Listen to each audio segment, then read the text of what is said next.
Salam, selamat malam Bapak Ibu Saudara, puji Tuhan. Jumpa kembali malam hari ini. Malam hari ini kita masih membahas tentang tema pelepasan, ya. Nah, ini bagian yang ketiga dan besok kita akan melakukan praktek pelepasannya, ya, karena materinya masih cukup lumayan. Hari pertama kita membahas tentang apa sih sebenarnya pelepasan itu, perlu nggak orang itu dilepaskan.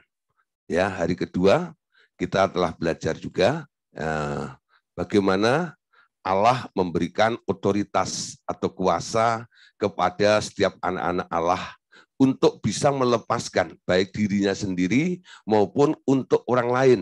Sehingga kita diangkat menjadi anak Allah, diberi posisi yaitu duduk di sebelah kanan Allah Bapa. Nah, dalam posisi itulah kita menang satu level dari penguasa-penguasa yang ada di udara itu, sehingga kita bisa menang dan bisa mengatasi mereka semuanya.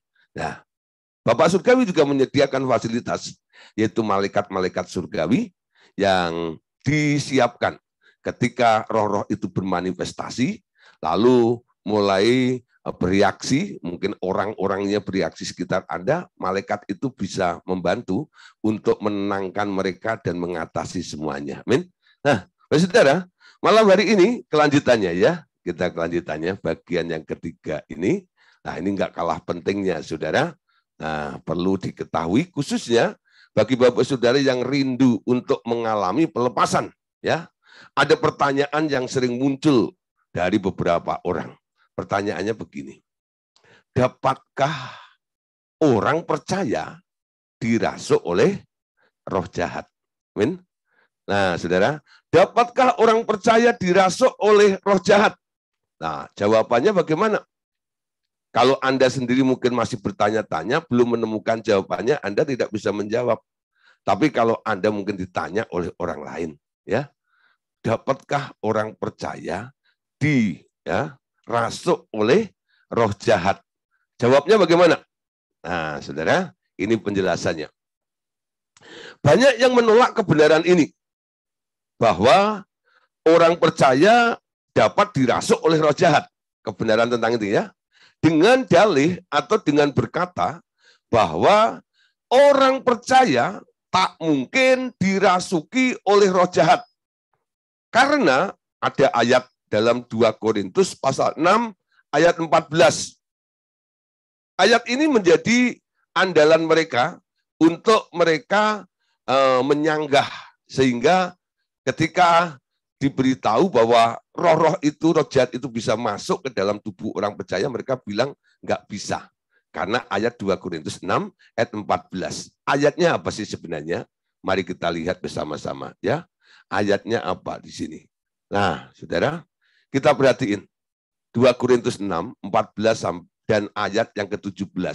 Ini lompat saja, nanti Bapak Saudara bisa baca seluruhnya. Tapi untuk menyingkat waktu, ya, saya lompat ke 17 dari 14.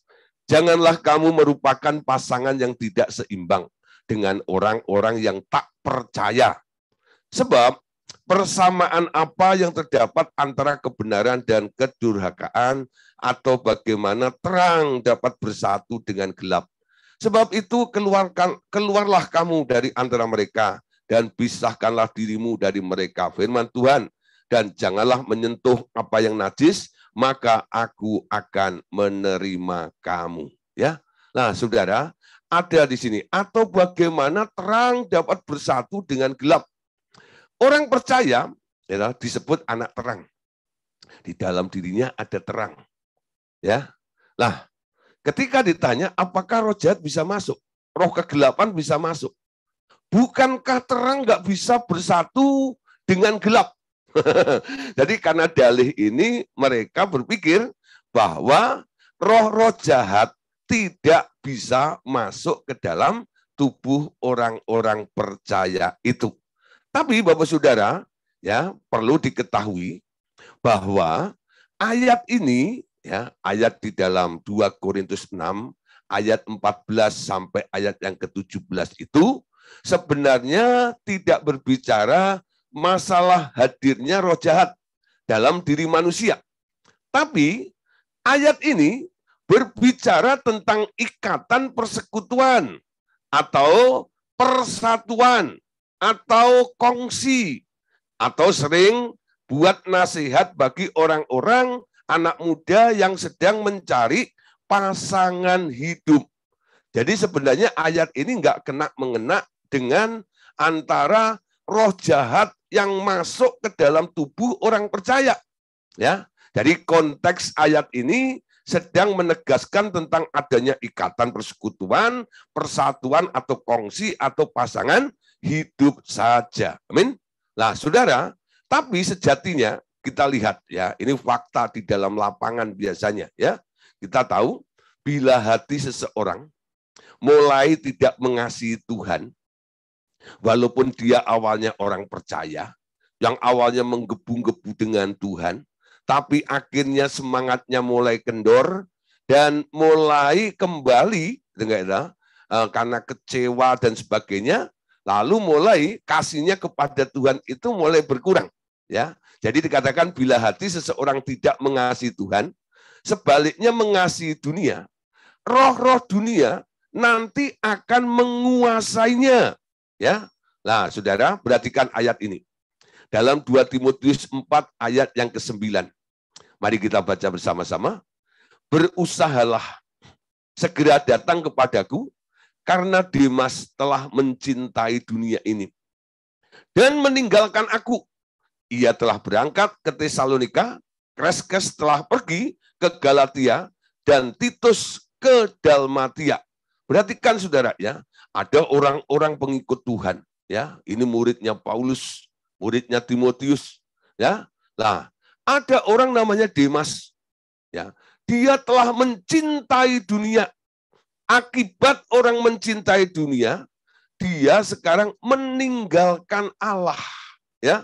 Nah, Bapak mengatakan gini ya, jangan kamu mengasihi dunia dengan segala isinya, karena orang yang mengasihi dunia dengan segala isinya, kasih Bapak tidak ada di dalam orang itu. Terjadi pergeseran ya. Yang dulu hatimu Anda izinkan untuk Tuhan bercokol, untuk Tuhan bertahta, untuk Tuhan menasihati, untuk Tuhan intervensi, untuk Tuhan menuntun dalam kehidupan Anda. Ketika Anda mulai mengasihi dunia, tidak lagi mengasihi Tuhan, dunia sekarang boleh mengontrol hidup Anda. Ya, dunia ini adalah sistem yang dibangun oleh iblis. Sehingga iblis dengan leluasa boleh memasukkan roh-roh jahat ke dalam diri orang yang telah mengasihi dunia tersebut. Ya. Nah, saudara, sekarang kita mengerti. Ya, jadi walaupun Anda sudah menjadi orang Kristen, walaupun Anda sudah melayani Tuhan sekalipun, apalagi yang cuman Kristen keturunan, ya, engkongnya dulu Kristen, karena dia dari suku yang mayoritas Kristen, ya, punya tradisi juga tradisi Kristen dan sebagainya. Wah, saudara, itu enggak jaminan, ya. Nah, enggak jaminan mereka enggak bisa dimasuki oleh roh jahat. Amin.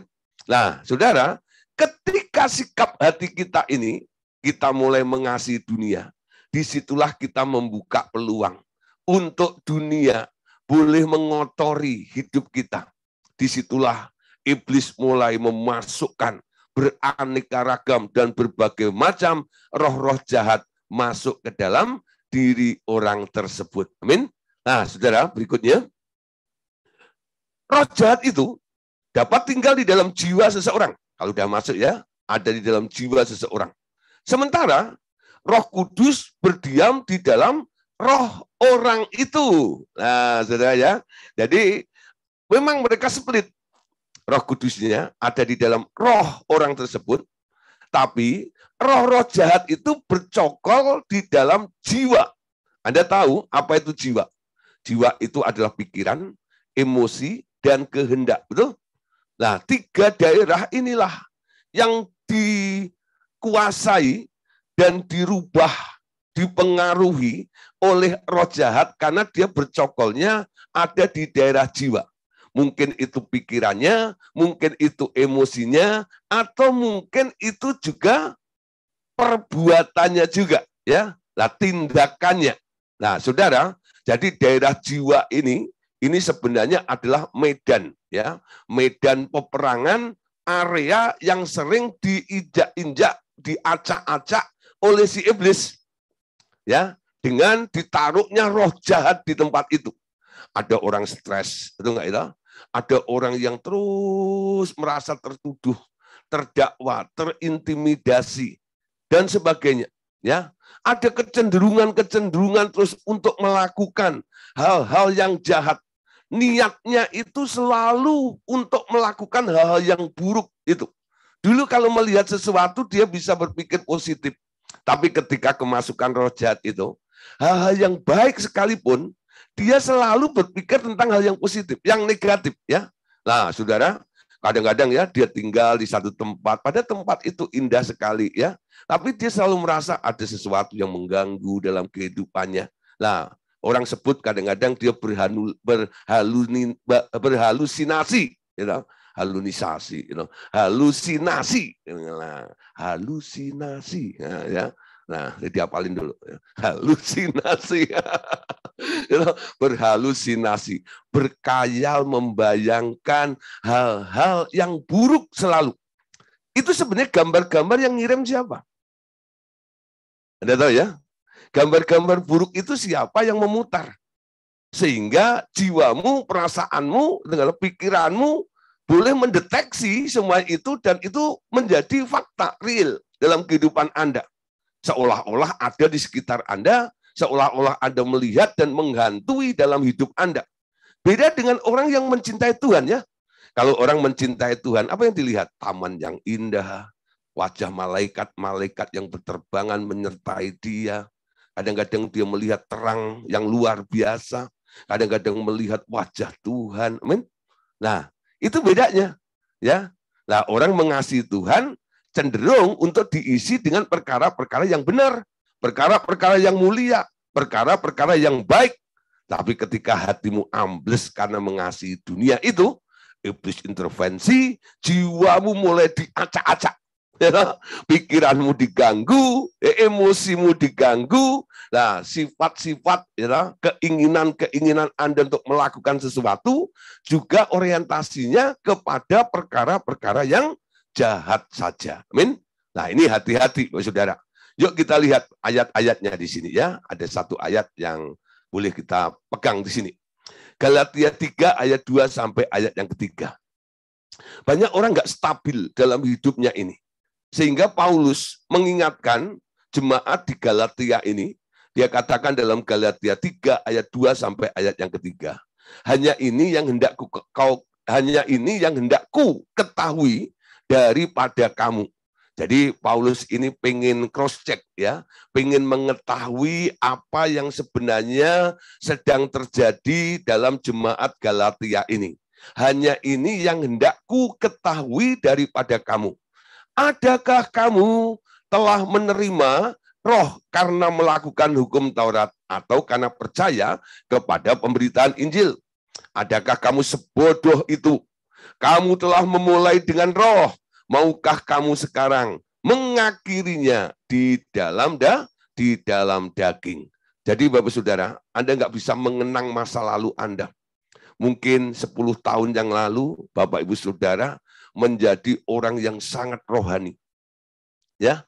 Tapi 10 tahun kemudian, mungkin ada perubahan.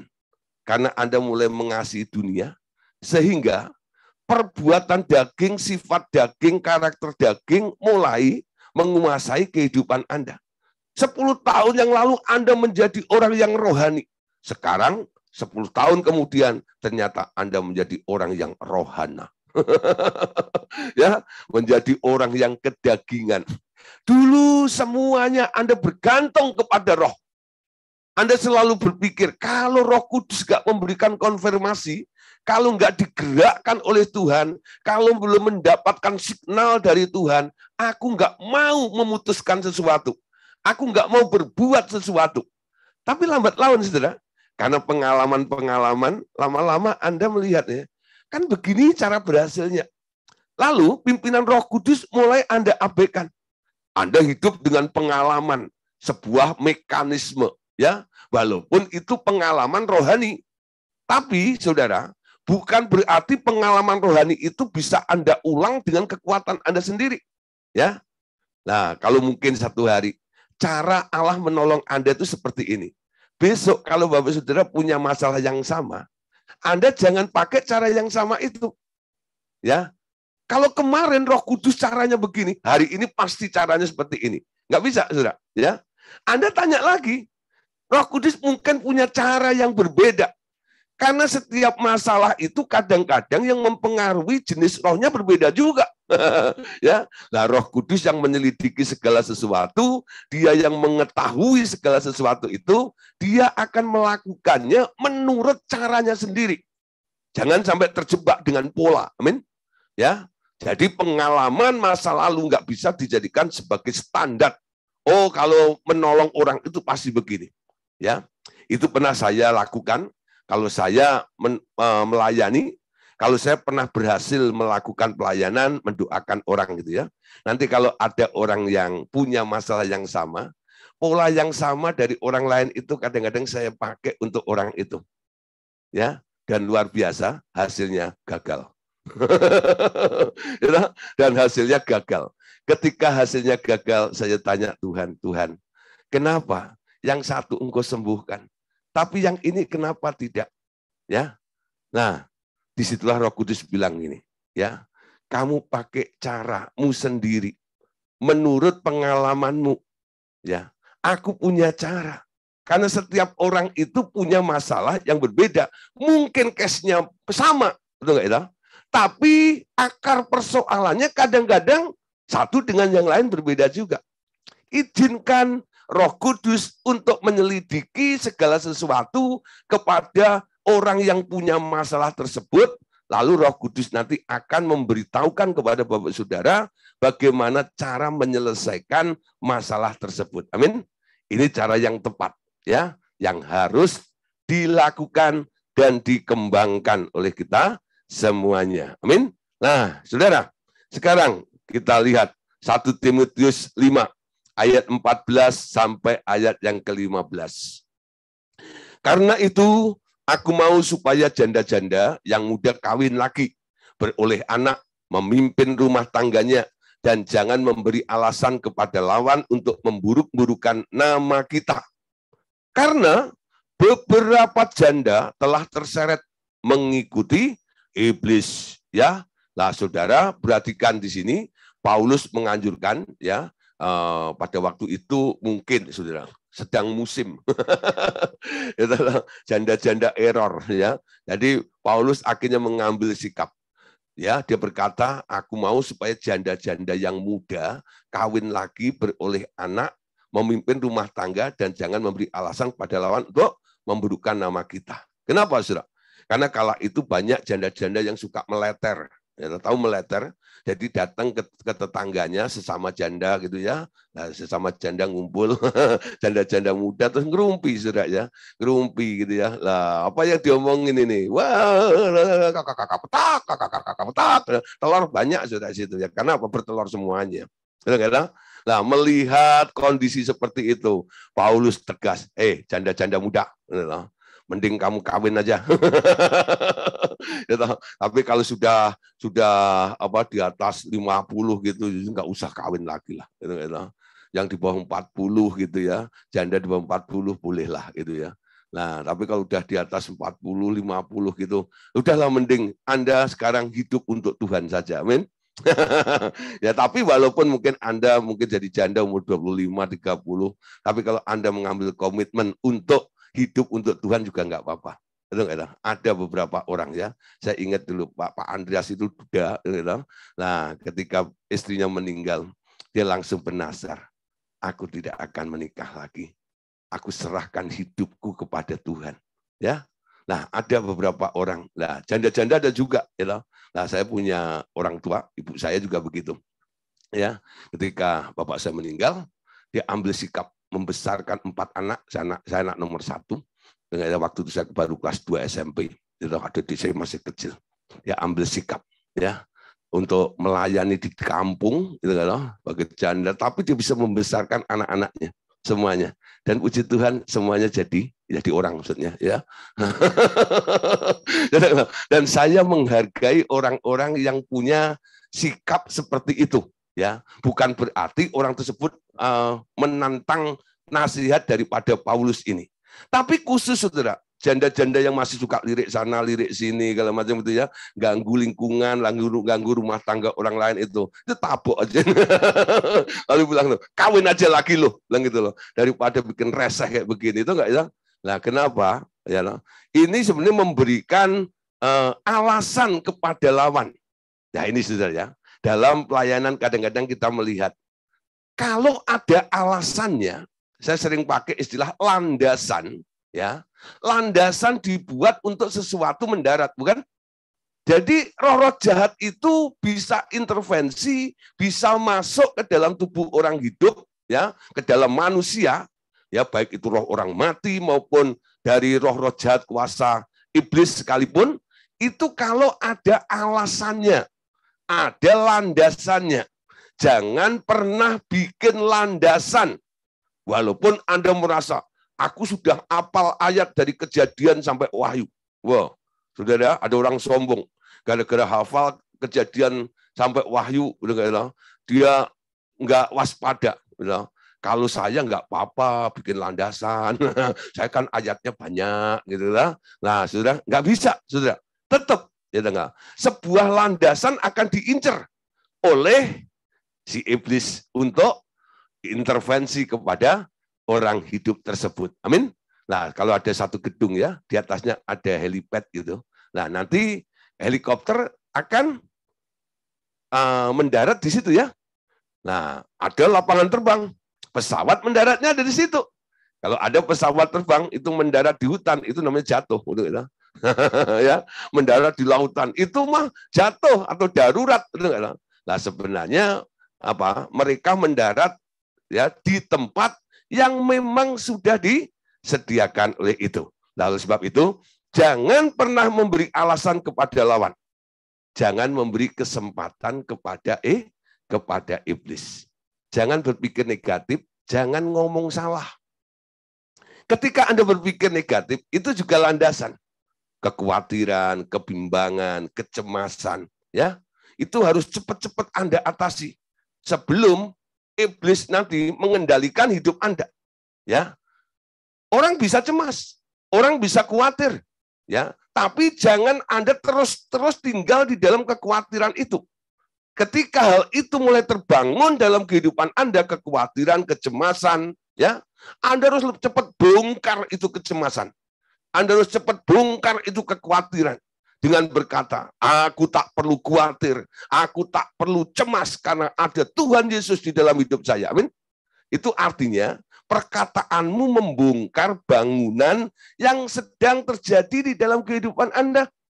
Nah, ketika Anda counter seperti itu, iblis nggak melihat ada bangunan kekhawatiran, nggak melihat ada bangunan kecemasan di dalam diri Anda.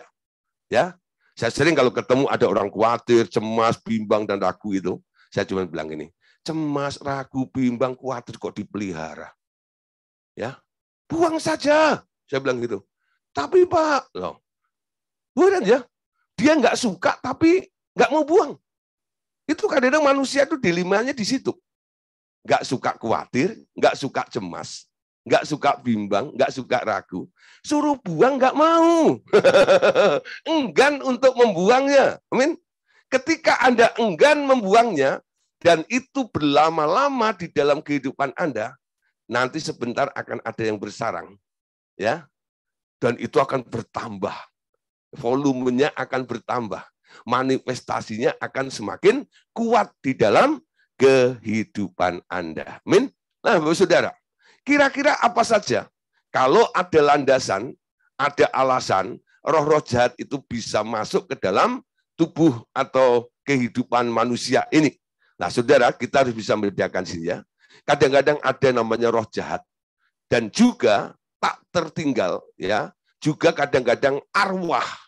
Dua hal ini yang sering kami deteksi ketika kami melayani orang-orang, ketika kami melayani pelepasan, ya. Ada kami temukan ada roh-roh jahat di dalam dirinya. Tapi juga ada arwah-arwah di dalam dirinya juga. Ya, ada berbagai jenis roh yang dapat merasuk tubuh seseorang. Yang pertama, ada jenis setan-setan yang disebut penguasa. Ya, kerennya adalah orang kuat biasanya. Yakni yang menguasai pikiran dan tingkah laku orang itu. Perhatikan ya, kalau Bapak Saudara mau mendeteksi itu setan atau roh yang lainnya, atau roh orang mati, setan-setan itu biasanya dia bekerjanya di arah ini. Orang kuat ini menguasai pikiran dan tingkah laku seseorang. Ya, setan-setan itu lihai dalam menyesatkan orang. Ketika pikiran orang itu tersesat, nanti tingkah lakunya akan buruk. Hal yang dilakukannya akan jahat. Amin. Nah, juga saudara, ada jenis binatang-binatang yang nanti juga mengubah sifat orang-orang itu. Serupa dengan sifat binatang-binatang tersebut. Ya, nah saudara ada kesaksian begini. Ya, nah satu kali ya ada orang ya yang kami layani ya, sebenarnya waktu itu yang sering melayani sebenarnya Ibu Weri namanya ya. Hari ini ada enggak Ibu Weri? Tadi saya lihat Ibu Weri itu ada, ya. Nah, Ibu Weri dulu rajin juga melayani pelepasan. Ya, tapi suka nyeret-nyeret saya. Untuk apa? Membantu dalam pelayanan ini. Ada dengan suaminya Pak Suntirta, ya. Kami melayani bertiga. Nah, satu kali ada seseorang itu aneh sekali istilahnya. Dia itu memelihara burung burung perkutut ya, nggak salah. Burung perkutut yang suka diadu di istana dulu itu zaman-zaman itu ya. Nah, itu yang kicauannya luar biasa dan sebagainya itu. Nah, burungnya yang dia punya yang dipelihara ini berapa kali menang sudah. Walaupun nggak juara 1, juara 3, juara 4 gitu ya. Nah, juara 5, pokoknya 10 besar lah seperti itu.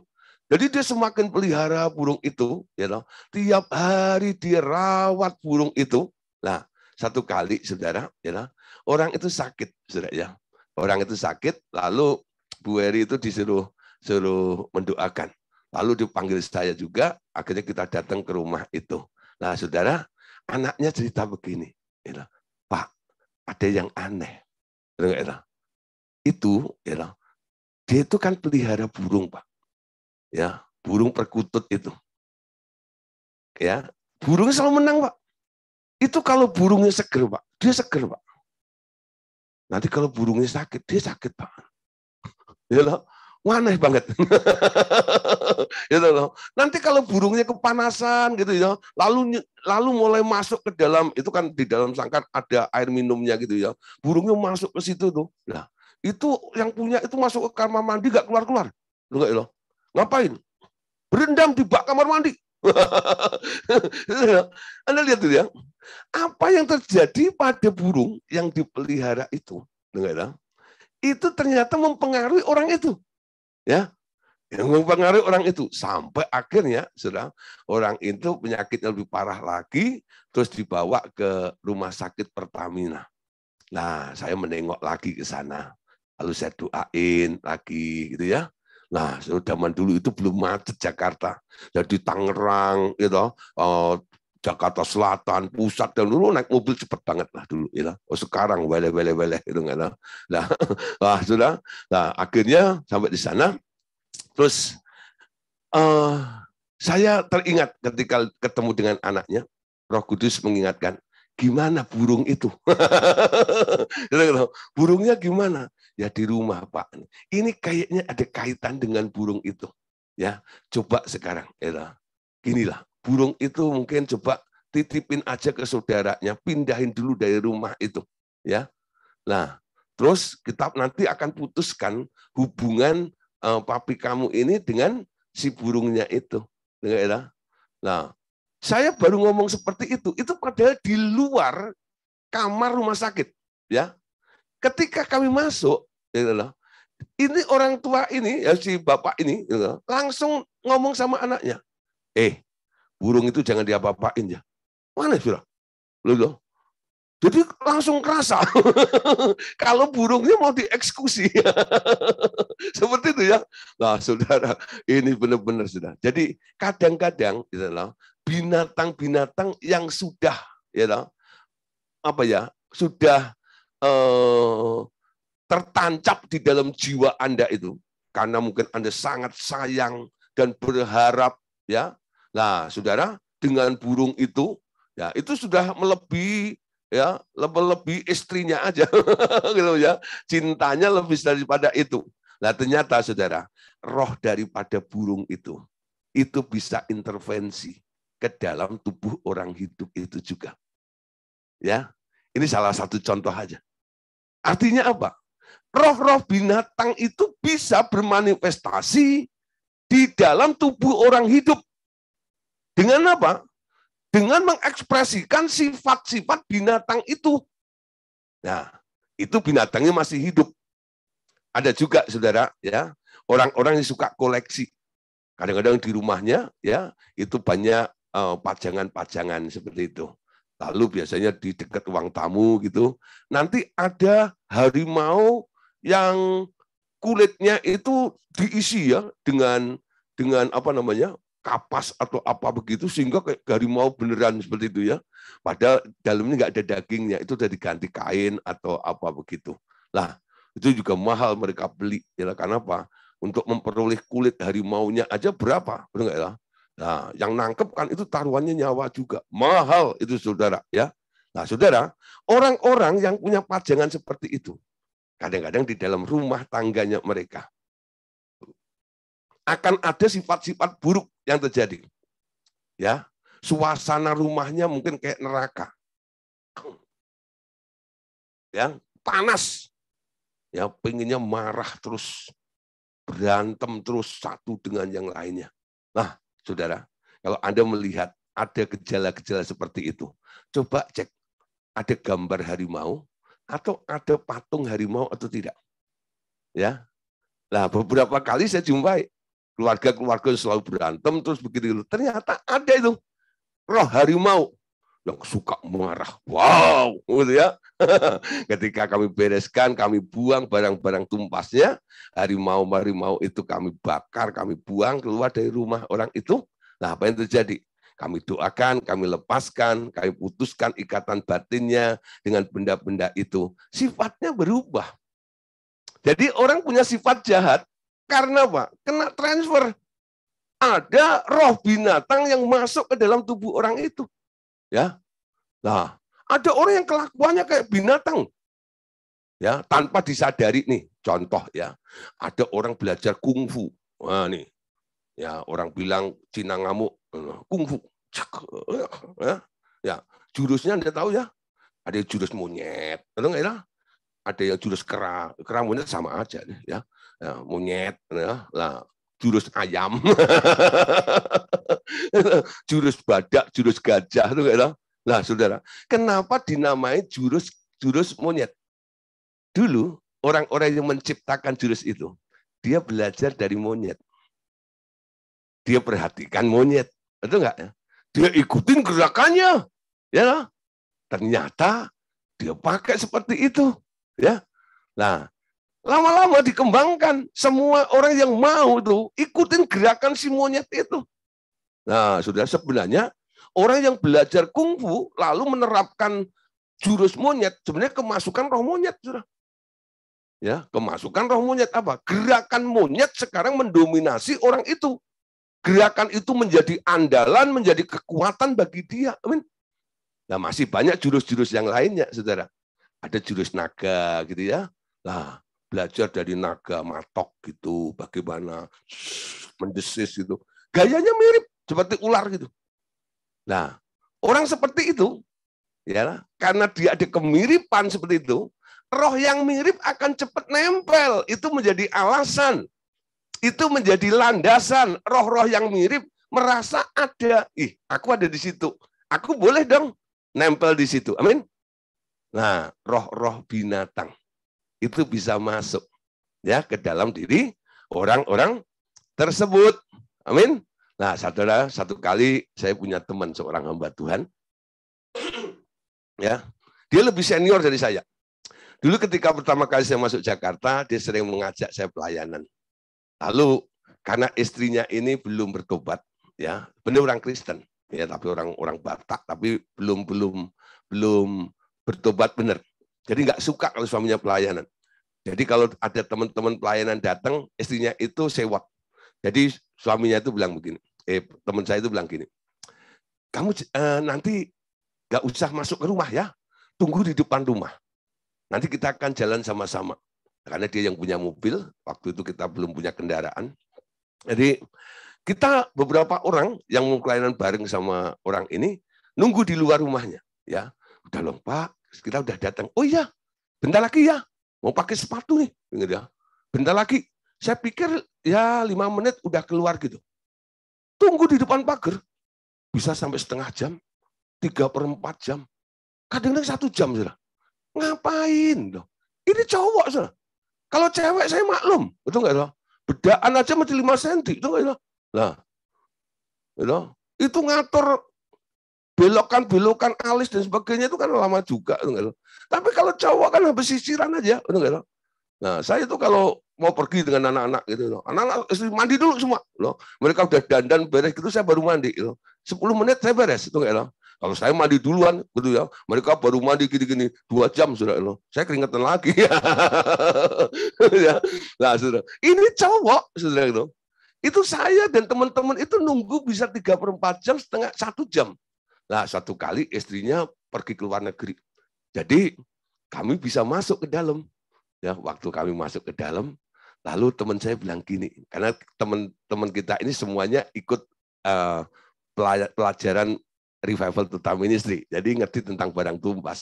Waktu masuk duduk di ruang tamu, tanpa sengaja kaki kita itu nginjak sesuatu. Loh, kok keras itu apa ya? Ternyata itu kura-kura yang dibekukan. Ada 4 di situ. Lalu teman saya bilang gini, ini penyebab teman kita suka lelet ini. Si kura-kura.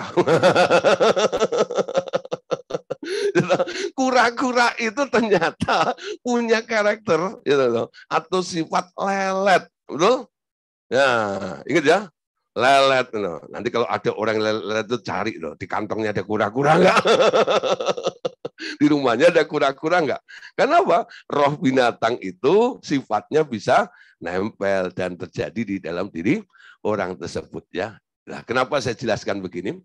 Karena ini penting juga, ya. Ini kadang-kadang tidak disadari karena banyak orang mungkin berpikir bahwa binatang nggak ada rohnya, ya. Lalu apa yang masuk, yang menguasai orang tersebut? Itu pasti roh, betul nggak? Roh jenis seperti itu, kalau dia bermanifestasi seperti layaknya binatang, ya kita sebut aja roh binatang, betul? Karena orang juga belajar mengidolakan binatang-binatang tersebut. Apa yang Anda idolakan, rohnya bisa masuk ke dalam diri Anda. Amin. Ya, baik itu benda mati maupun benda yang masih hidup juga. Amin. Makhluk hidup juga bisa terjadi seperti itu. Amin. Nah, saudara, yang ketiga, apa yang biasa masuk ke dalam diri manusia selain setan-setan, ya, roh jahat dan roh binatang. Ada pula yang lebih kompleks, yakni roh orang mati yang hadir dengan jiwa yang berisi roh-roh jahat yang dibawanya sejak hidupnya. Istilah roh jahat dapat berarti itu roh setan dari golongan malaikat jahat, atau juga roh-roh orang yang sudah mati, ya. Nah, saudara, jadi kalau Anda, Alkitab mengatakan roh jahat, itu bisa setan yang jatuh, itu juga roh jahat, ya. Tapi juga roh orang mati itu juga roh jahat juga. Apalagi kalau yang mati itu dulunya sebelum mati dia orang jahat. Ya. Kenapa, saudara? Semua yang pernah terjadi, yang masih terekam di dalam jiwa orang itu sebelum dia mati, ketika dia mati, rekaman itu nggak pernah hilang. Itu terus melekat pada jiwa si mati itu. Ketika roh orang mati itu masuk ke dalam tubuh orang hidup, jiwanya yang penuh dengan sifat-sifat buruk itu sekarang punya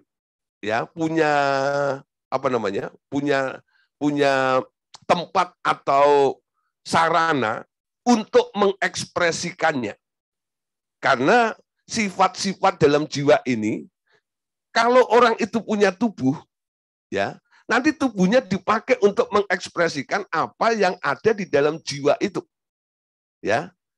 Nah, kalau jiwanya baik, tubuhnya akan melakukan hal yang baik. Kalau jiwanya buruk, jiwanya jahat, tubuhnya untuk melakukan hal-hal yang jahat pula. Kalau ada roh orang mati masuk ke dalam tubuh orang hidup, lalu jiwanya bermanifestasi, nanti orang yang hidup itu, tubuhnya akan didominasi dan dipakai oleh roh orang mati itu untuk mengekspresikan jiwa yang ada di dalam diri roh orang mati tersebut. Ya, jadi kalau roh orang matinya mungkin ya dia dulu sebelum mati tukang berzina. Ya, ketika masuk ke dalam tubuh orang hidup yang kemasukan roh orang mati suka berzina ini, nanti tiap hari pengennya berzina aja. Nanti kalau sudah selesai berzina, nyeselnya luar biasa. Kalau Anda membaca buku Dunia Orang Mati, ya, karangan Pak Andreas Samudra, di situ ada kesaksian, ya, pakai nama samaran Pak Gondo, di situ nama samarannya, ya. Nah, siapa Pak Gondo? Nggak ada yang banyak yang tahu. Saya tahu, saya kenal orangnya, ya, tapi tidak saya kasih tahu Bapak Ibu Saudara, ya, Bapak Ibu sudah tahu aja itu namanya Gondo. Satu kali Pak Gondo itu berdoa di Bukit Doa Ungaran, ketemu dengan almarhum Pak Sam Elkana, ya. Nah di sana Pak Samuel Elkana itu tanya, karena ini tokoh, ya, tokoh kekristenan juga, lah ditanya, ada masalah apa? Saya lihat kamu bolak-balik ke Ungaran ini. Lalu Pak Gondo ini, ya, dalam tanda kutip nama Pak Gondo ini, lah dia bilang gini, saya punya kasus, ya, kasus saya itu begini. Saya itu kalau pelayanan keluar, ya, nanti habis pelayanan gini ini, semua tim masuk ke hotel, nanti saya itu nyelinap, gitu loh, cari pelacur, lalu berzina. Setelah selesai, puas begitu, sampai di kamar nyeselnya luar biasa, dan nangis minta ampun kepada Tuhan, ya loh. Terus nanti kalau pergi keluar kota lagi pelayanan gitu lagi, jatuh lagi, terulang berkali-kali seperti itu. Dan setelah melakukannya, dia nangis lagi pada Tuhan, aku nggak mau begini. Dia tahu firman, dia tahu kebenaran, tapi dia jatuh terus ada di situ. Ya, nah saudara, akhirnya dia pengen dilepaskan. Lalu dia pergi ke Ungaran itu, ditanya Pak Samuel Elkana itu, ya, lah terus Pak Samuel bilang, ya harus didoain. Oh sudah, saya pernah didoain sama Pak Damaris, dibilang, ditengking roh itu. 3 bulan, saya pelayanan segala macam, saya tidak lakukan apa-apa, nggak jatuh lagi. Tapi setelah itu jatuh lagi, kambuh lagi. Lalu didoain lagi sama almarhum Yeremia Rim, karena tokoh-tokoh itu pada waktu itu yang paling top. Ditengking sama Yeremia Rim, lalu kambuh lagi, datang lagi ke Yeremia Rim bilang begini, permalukan dirimu, ya, akui perbuatanmu di depan umum, di gereja, ya. Lalu dia bilang, Pak, nggak bisa. Karena apa? Di gereja yang kami berjemaat itu hampir 30% itu karyawan saya semua. Nggak enak, Pak. Makanya saya datang minta supaya di Bukit Doa Ungaran ini biar ada perubahan yang luar biasa. Pak Samuel itu bilang gini, kalau yang begini, ya kalau sudah didoain Pak Damaris kambuh, Yeremia Rim kambuh gitu, kamu datang ke Bandung, ke Cipaku 1 nomor 4, kamu nanti ketemu dengan satu orang namanya Andreas Samudra. Nah, betul, dia lari dari sana, pagi-pagi udah di sana. Nongol di situ, lalu Lah Pak Andres dilayani, ditanya apa masalahnya. Terus cerita yang itu tadi. Ya, Pak Andres langsung bypass saja. Ya, ini pasti roh orang mati. Yang ditanya apa? Gimana hidup orang tuamu? Khususnya bapakmu. Iya Pak, bapak saya itu. Wah, sampai istilahnya bikin mami saya itu mati ngenes. Gara-gara kelakuannya yang gini. Salah satunya ya ini Pak, tukang berzina. Ya, kalau dari kasusmu ini, kayaknya pengen berzina bukan kamu. Kalau kamu yang pengen berzina, habis berzina kamu akan sukacita kan? Karena kamu yang pengen. Tapi buktinya setiap kamu habis berzina, kamu sedih. Kamu menyesal luar biasa dan nggak pengen. Itu pasti roh orang lain nih, makhluk yang lain yang ada di dalam dirimu. Nah, jangan-jangan nih roh bapakmu yang ada di dalam dirimu yang pengen berzina. Karena di sana rohnya, jiwanya masih pengen berzina. Sehingga masuk ke dalam tubuh anaknya, dia pinjam tubuh anaknya untuk melampiaskan keinginannya berzina tersebut. Ya, nah tubuh yang dipakai setelah sadar, jiwa roh itu puas, habis berzina, yang dipakai nyeselnya luar biasa. Ya, itu situasinya seperti itu. Lah sama Pak Andres akhirnya ditengking waktu itu belum penginjilan roh orang mati, baru ditengking roh orang matinya dikeluarkan dari tubuh Pak Gondo ini. Lalu Pak Andres kasih kartu namanya. Nih kartu nama saya. Garansi 24 jam sehari. Kalau kambuh, telepon saya. Wah saudara, ada dokter luar biasa ini ya. Garansi 24 jam sehari. Ya, lah satu hari kami pelayanan ke Jogja. Ya, itu orang Jogja. Ketika kami pelayanan ke Jogja, ya, orang itu duduk di sebelahnya Pak Andres. Saya di sebelahnya Pak Andres juga sini. Saya lihat tanggal Pak Andres disenggol dia. Gimana yang itu? Ya, sudah nggak pernah pingin Pak. Itu sudah 6 bulan lebih. Terus kita pergi lagi ke Jogja, diundang sama ponakannya Pak Andres ya. Itu yang anggur 10.000 itu ya. Lah itu terus sana ketemu orang itu lagi, disenggol lagi. Itu udah 2 tahun kemudian. Gimana itu? Nggak kambuh lagi, saudara. Ya lah. Nah, saudara-saudara ya, dilayani hamba Tuhan, ditengking, hanya berhenti 3 bulan, kambuh lagi. Ketika dilayani roh orang matinya, ternyata kesembuhannya permanen, saudara. Luar biasa ya. Nah, saudara, kalau ada orang belum percaya, karena dia tidak mengalami. Beberapa orang yang bantahan dengan saya tentang roh orang mati dalam tubuh orang hidup bermanifestasi seperti ini. Satu kali saya bilang, ya, karena dia juga hamba Tuhan yang bisa jaga rahasia, coba kamu tanya sama si A, orang ini, tentang hal ini. Karena dia mengalami dibebaskan. Akhirnya, orang itu cerita pada orang ini. Dan orang itu akhirnya bilang, nggak bisa membantah. Karena apa? Orang yang mengalami dilepaskan itu, dia yang cerita sendiri. Amin. Nah, saudara, jadi sekarang kita tahu ya, kalau Bapak Saudara mulai melihat ketika kami melayani gitu ya, kami melepaskan dengan mudah. Karena yang kami tengking, kami keluarkan adalah roh-roh orang mati. Nah, disitulah Anda mulai percaya, Anda yakin, iya ya, orang mati seperti itu. Tapi kalau Anda belum pernah melihat, ya, atau menyaksikannya, atau mengalaminya, Anda akan bantahan, nggak mungkin. Orang mati itu nggak bisa seperti itu. Tapi faktanya ada. Dan pengetahuan dunia orang mati ini ternyata membebaskan banyak orang, saudara. Ya, dalam kasus-kasus seperti itu. Amin. Ayo saudara kita lihat beberapa ayat ya di mana Tuhan Yesus membebaskan orang yang dirasuk oleh roh-roh. Markus 6 ayat yang ke-7. Ia memanggil ke-12 murid itu dan mulai mengutus mereka berdua-dua.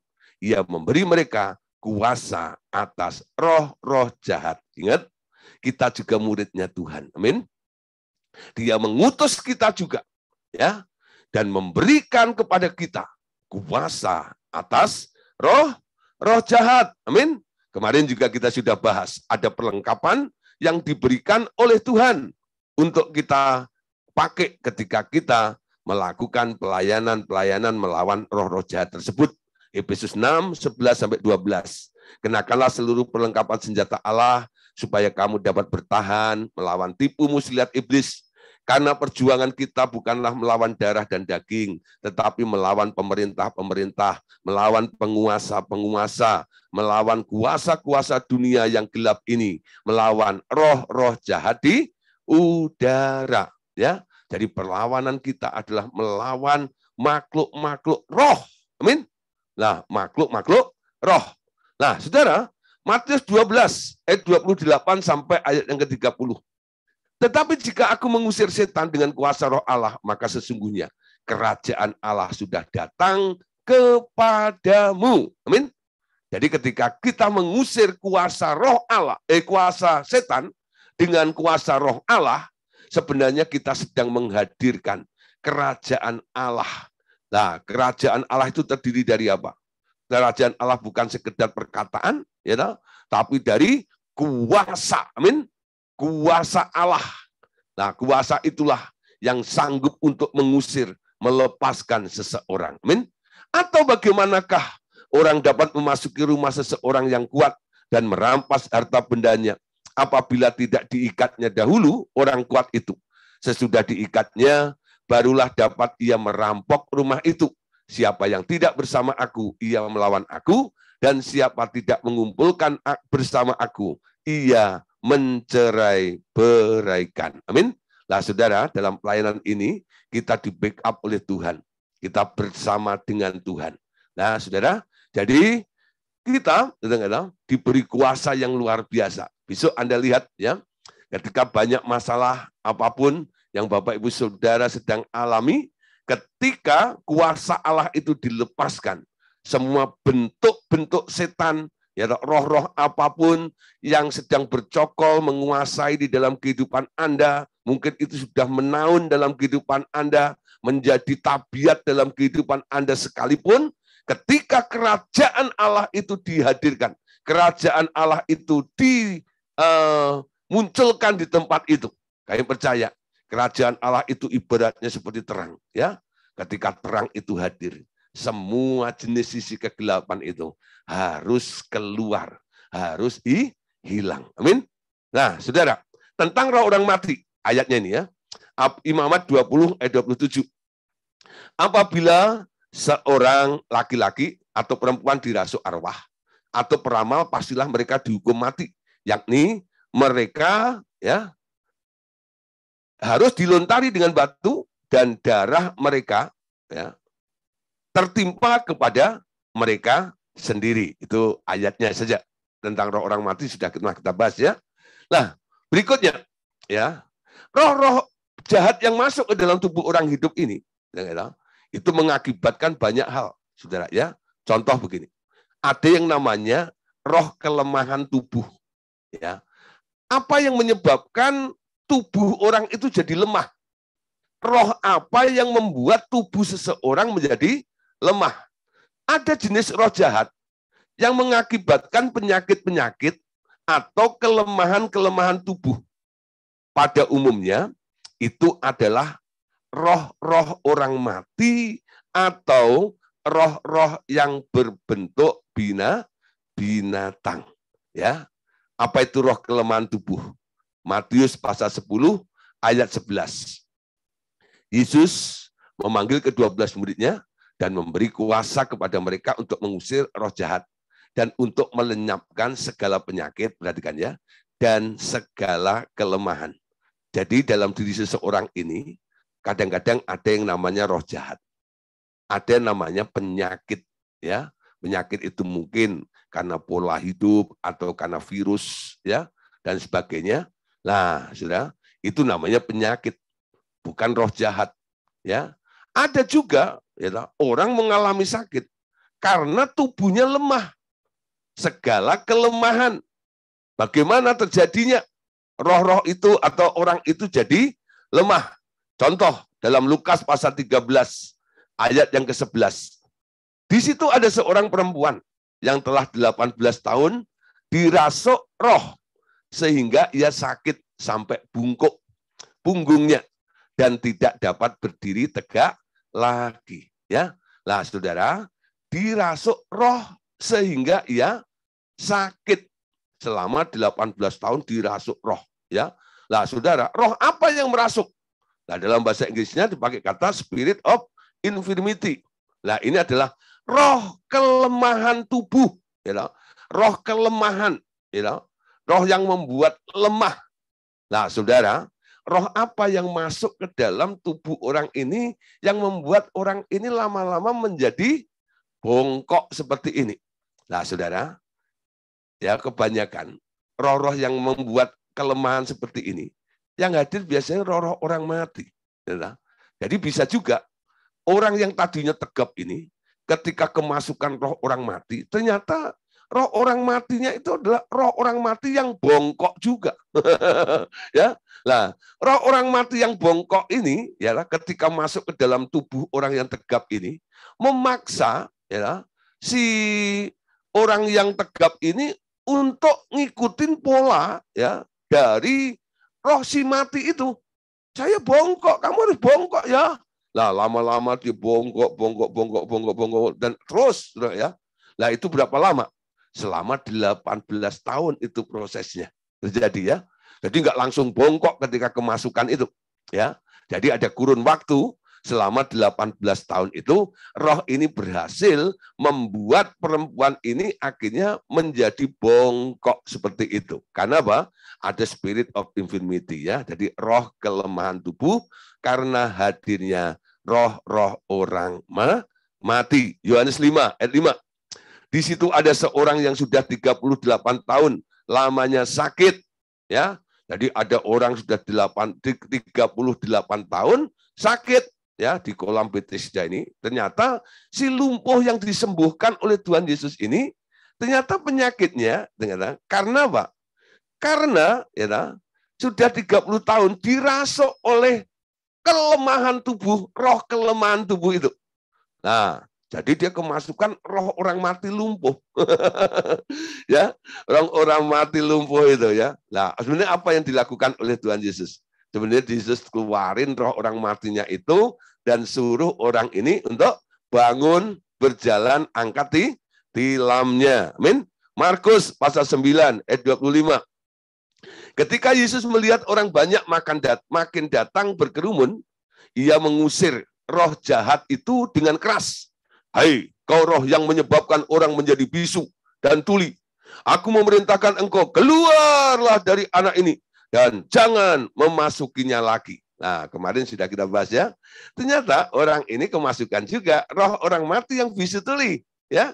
Nah, saudara, ini kalau dites, ya, ke dokter THT gitu, mungkin dokternya bingung.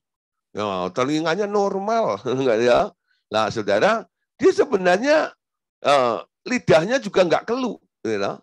Nah, tapi saudara, ketika dikeluarkan, roh itu ditengking yang menyebabkan orang itu menjadi bisu tuli, otomatis orang itu langsung bisa mendengar dan langsung bisa berbicara. Amin. Nah, saudara, satu lagi, saudara, ya. Hadirnya roh-roh itu kadang-kadang juga bisa mengubah, ya, selain tubuh fisik kesehatan dari orang-orang yang kemasukan roh-roh itu, roh-roh jahat itu atau roh orang mati, roh-roh binatang itu juga bisa mengubah tabiat, ya, tabiat. Ada tabiat, ya, dan roh jahat di sini. Hadirnya roh jahat dalam jiwa seseorang mengubah orang itu menjadi jahat. Karena apa? Ya karena yang masuk roh jahat. Kalau yang masuk roh baik, orang itu akan jadi baik, ya. Itu memanifestasikan dirinya melalui tubuh orang yang dipakainya. Nah, kadang-kadang roh jahat ini akan mengubah karakter seseorang. Hanya dapat terjadi dengan cara mengusir roh-roh jahat itu keluar. Bapak Saudara, mungkin Anda punya anak yang bandel, ya. Nah, terus satu kali Anda dapat hikmatnya. Ini kayak engkongnya. Anda pernah, ya? Pernah, ya? Jadi ada mungkin Anda punya anak gitu, ya, bandel sekali, terus Anda terus teringat nih. Ini kayak engkongnya. artinya kayak bapakmu. Anda punya bapak yang modelnya kayak anak Anda gitu loh. Ngerti nggak saudara? Ya. Nah, saudara, bapaknya sudah meninggal, engkongnya atau bapak Anda sudah meninggal.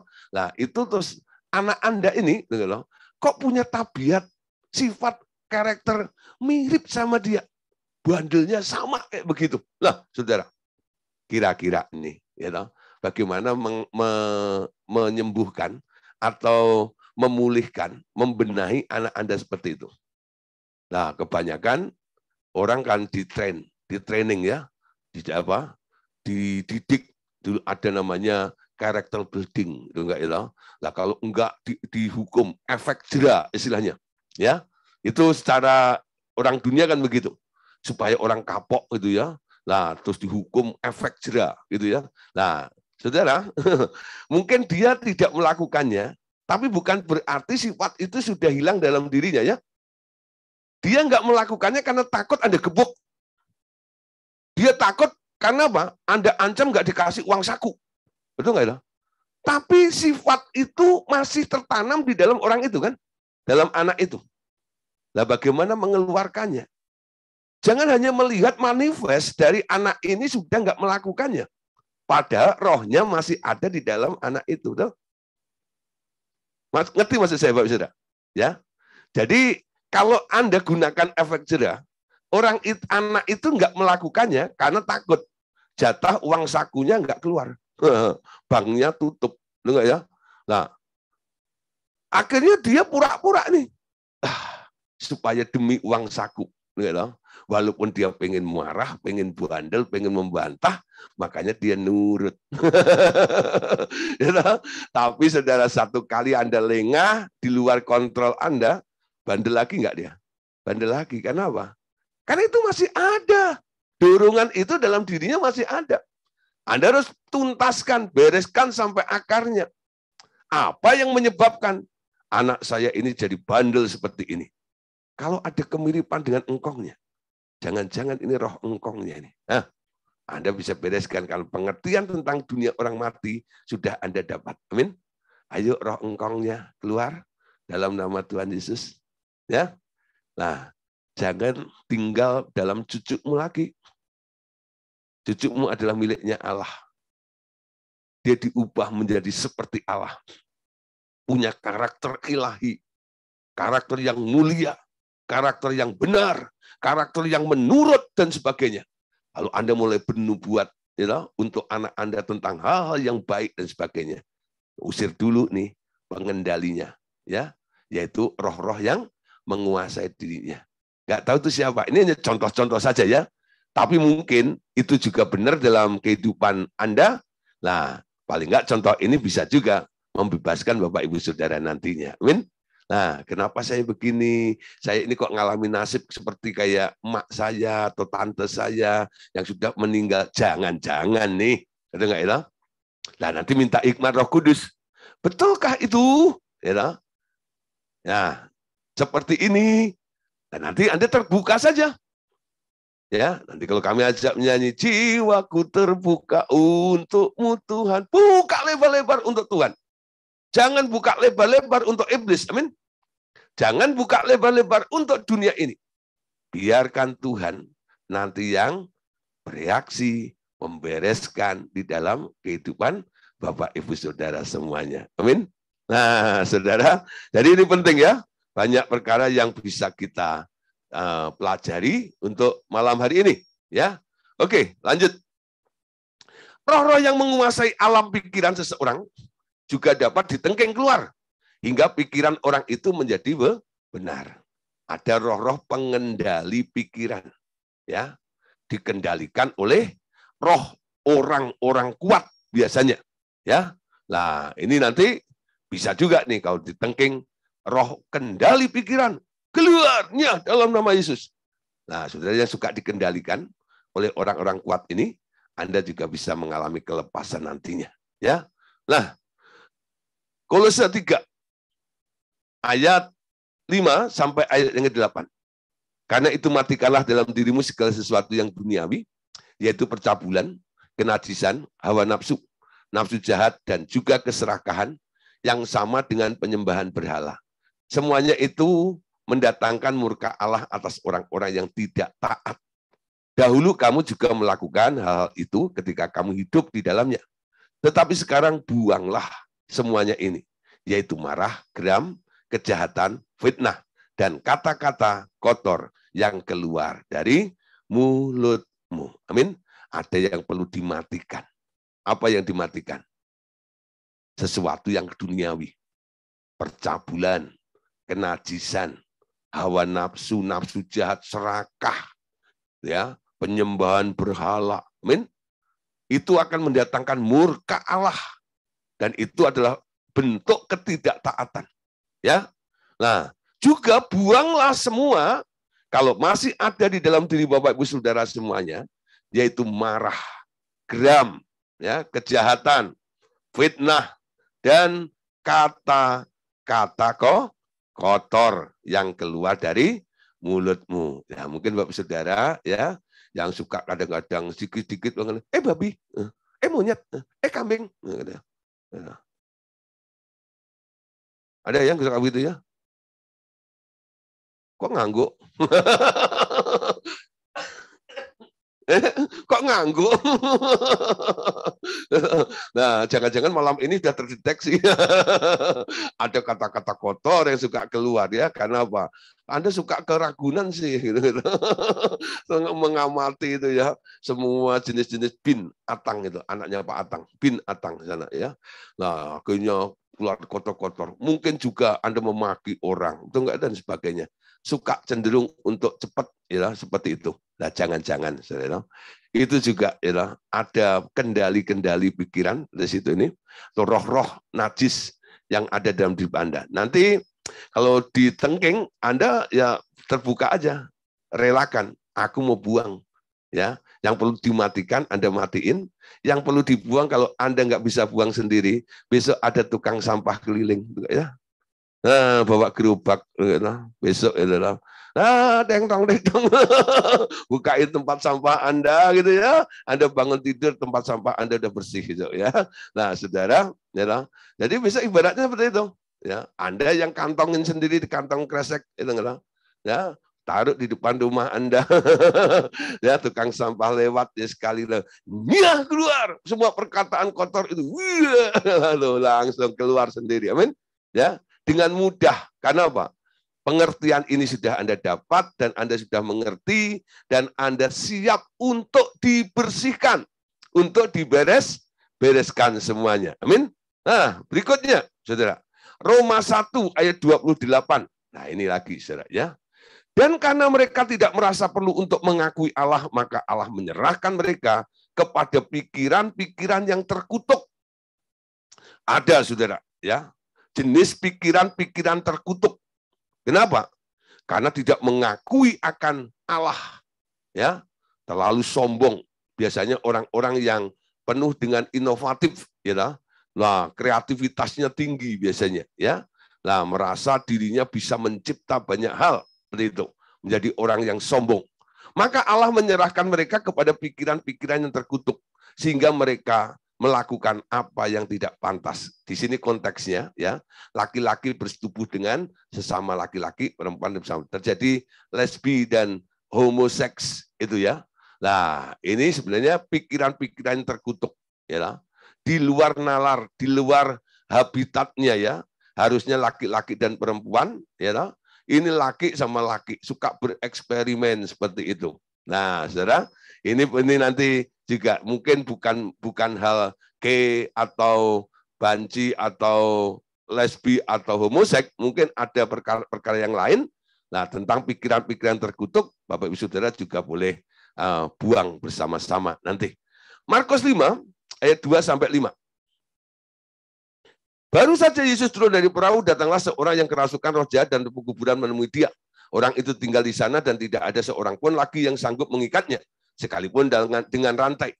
Karena sudah sering ia dibelenggu dan dirantai. Tetapi rantai itu diputuskannya dan belenggu itu dipatahkannya.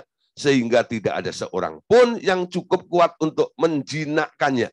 Siang malam ia berkeliaran di pekuburan dan di bukit-bukit sambil berteriak-teriak dan memukuli dirinya dengan batu.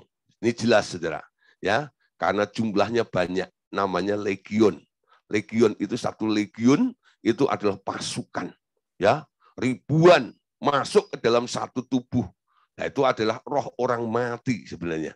Masuk membuat orang ini seperti terbelenggu di rantai dan sukanya di kuburan-kuburan seperti ini, ya. Nah, manifestasinya seperti itu, berteriak, memukuli dirinya dengan batu, pengen bunuh diri biasanya, ya. Jadi kalau saudara punya anak mungkin, ya, dia selalu cenderungnya melukai dirinya sendiri.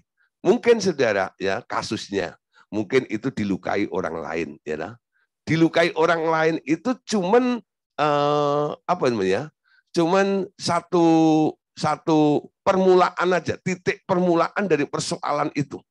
Tapi yang mengeksekusinya, ya, itu sebenarnya siapa? Roh jahat itu. Ketika Anda dilukai, Anda marah, Anda kecewa, masuklah roh. Betul nggak ya? Nah, roh itulah yang memberi dampak yang terjadi hari ini. Pengen bunuh diri. Pengen mati. Nah, melukai, kalau nggak melukai diri sendiri, melukai adiknya. Melukai orang lain. Melukai orang tuanya. Ada seperti itu.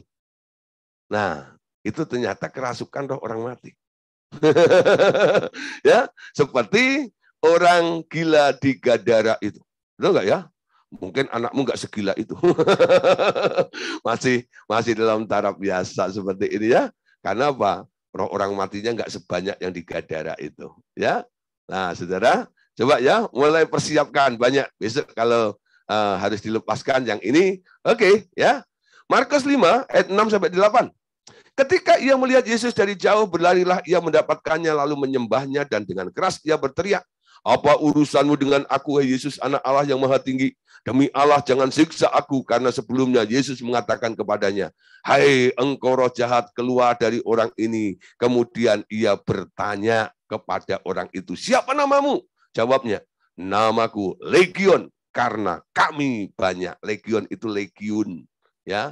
Ini nama pasukan Roma, ya. Pasukan perang, satu legiun, satu kompi, you know? Nah, ini ribuan, ya. Yohanes 13 ayat 27. Sesudah Yudas menerima roti itu, ia kerasukan iblis. Nah, perhatikan ini. Kerasukan iblis. Ya.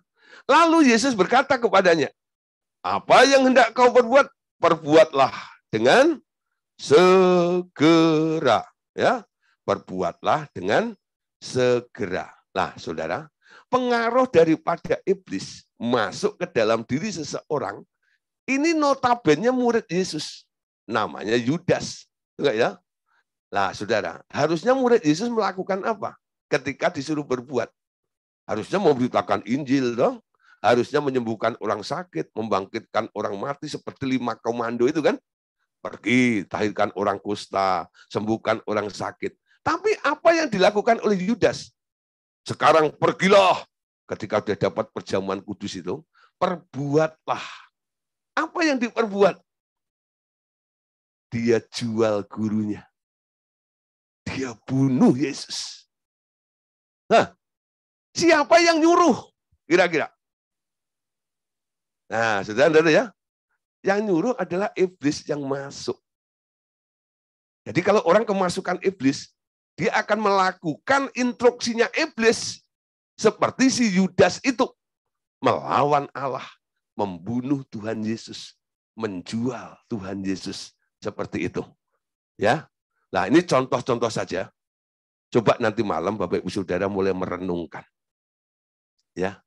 Tuhan, ya, Roh Kudus bongkar semuanya. Selidiki. Ya, doa seperti Daud itu loh. Jadi tidak saya ajarkan introspeksi. Saya salah apa ya? Kira-kira besok yang mau dilepasin apa ya? Kira-kira yang perlu ditengking apa ya? Nah, Bapak Saudara, kalau Bapak Ibu Saudara sudah mulai menemukan beberapa hal yang Roh Kudus nyatakan dalam kehidupan Anda, dan itu memang perlu dan Bapak Ibu Saudara butuh, ya enggak? Untuk tengking supaya tidak kelewat. Ya, Bapak Ibu Saudara boleh japri saya, enggak, Pak, dalam diri saya ada ini, ada itu. Nanti beberapa roh saya kumpulkan, gitu ya. Nah, itu untuk menjadi supaya yang terjadi di anggota orang-orang yang ikut Zoom seperti ini, ya. Nah, apa yang sedang terjadi dalam hidup Anda?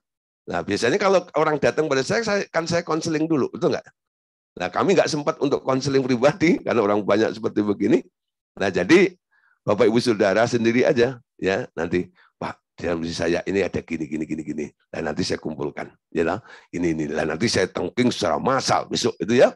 Nah, jadi minta Roh Kudus malam hari ini PR Bapak Saudara. Roh Kudus, ya, bongkar semua. Ya, nyatakan, singkapkan semua, nyatakan apa sebenarnya yang mengganggu di dalam diri saya ini. Ya, lepas dari perasaanmu sendiri, lepas dari keinginanmu. Apa yang dinyatakan oleh Roh Kudus biasanya, Saudara, itu jauh lebih tepat dari apa yang Anda pikirkan dan Anda rasakan. Amin. Ya. Anda kadang-kadang mengira-ngira sendiri kan? Jangan mengira-ngira sendiri. Coba mulai tanya. Mungkin Anda merasa jadi orang baik, nggak pernah terjadi masalah dalam hidup Anda. Tapi jangan-jangan itu rohnya masih pasif. Sudah ada di dalam diri Anda, tapi belum bermanifestasi. Karena apa? Belum ada kecocokannya, belum ada alasannya dan sebagainya. Tapi sudah ada. Nah, Roh Kudus mau tangani, mau bongkar sebelum dia bermanifestasi. Boleh, Saudara. Ya. Nah, itu nanti Roh Kudus akan menyatakan semuanya kalau Anda mau terbuka di hadapan Tuhan. Amin. Oke, Bapak Saudara, malam hari ini ya, kita sampai di sini. Besok siapkan ya. Saya lanjutkan pelajaran sedikit besok tentang kemana roh itu harus dibuang, bagaimana manifestasinya, atau enggak ya? Ya, itu kan terus pelayanan kelanjutannya itu bagaimana? Sebentar saja ya. Dan selanjutnya besok kita akan lakukan pelayanan pelepasannya. Praktek pelayanan pelepasan. Nah, pengumuman kedua begini. Tadi saya perhatikan, partisipannya sudah mulai antara 100. Ya. Nah, mungkin ada yang masuk lebih 100, nggak bisa masuk. Karena kuotanya cuma 100. Ya. Tapi tadi mulai diakal-akalin ya, sama Bu Hilda. Nah, coba dibikin ya pakai akun baru tadi itu. Nah, untuk bikin 1 hari nggak terlalu mahal, ya, tapi akhirnya berhasil ya. Nah, mungkin besok dalam undangan itu akan pakai akun yang baru itu, ya. Jadi klik undangan yang baru, ya. Kalau Anda klik undangan yang lama, bye-bye nggak ketemu saya. Tapi kalau klik undangan yang baru akan ketemu kami, ya. Itu bisa sampai 300, ya. Anda mau bawa 1 kampung nggak apa-apa. Kenapa? 300. Tapi kalau bawa orang yang belum pernah ikut dan diarahkan, Bapak Ibu Saudara harus tanggung jawab untuk mengarahkan dulu. Amin. Supaya apa? Mereka nggak bengong. Kalau orang ikut acara ini dan dia nggak ngerti apa yang sedang kita lakukan, hanya jadi penonton dan bengong, ketika roh itu ditengking, keluar dari Anda mungkin bisa masuk ke dalam diri orang itu. Jadi ya, karena ada istilah transfer spirit, men. Karena dia cuma bengong, cuma nonton nggak ngerti. Paham maksud saya ya? Jadi jangan sembarang bawa orang tanpa Anda follow up lebih dahulu. Ya, jadi yang membawa orang, Anda bertanggung jawab. Betul nggak? Kenapa? Roh itu cepat sekali transfernya. Amin. Paham ya? Ini nggak nakut-nakutin loh. Di lapangan sering terjadi seperti itu. Ada orang ikut saya pelayanan, ya, dia nonton terus hatinya takut, bimbang segala macam. Selesai sampai rumah dia kerasukan. Saya melayani 2 kali akhirnya. Melayani orang lain, melayani orang yang ikut saya. Ya, nah jangan sampai seperti itu. Ya, kami tidak batasin karena kami coba upayakan dan akhirnya bisa sampai 300. Ini artinya kesempatan. Tapi Bapak Saudara sudah tahu pelajarannya, ya, review, ya, lalu Anda mulai bimbing dulu, lalu boleh ikut pelayanan pelepasan besok. Amin. Jangan terlambat ikut ujian penyembahannya supaya hati Anda dibajak juga. Amin. Nah, itu penting, ya. Jadi waktu itu tanah yang dipersiapkan. Roh Kudus benar-benar bekerja. Amin. Oke, Bapak Saudara. Tuhan Yesus memberkati kita semuanya. Amin. Yuk kita foto.